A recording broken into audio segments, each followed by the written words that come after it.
India, Pakistan, that was going. In fact, planes were being shot out of there.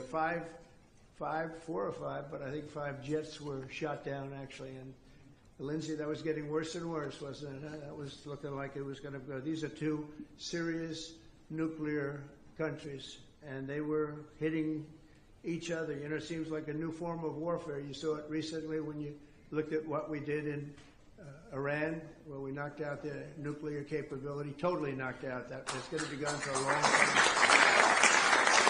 But there seems to be a hit and then another hit, a hit and another hit. It's a different thing. But India and Pakistan were going at it, and they were back and forth, and it was getting bigger and bigger, and we got it solved through trade. We said, you guys want to make a trade deal?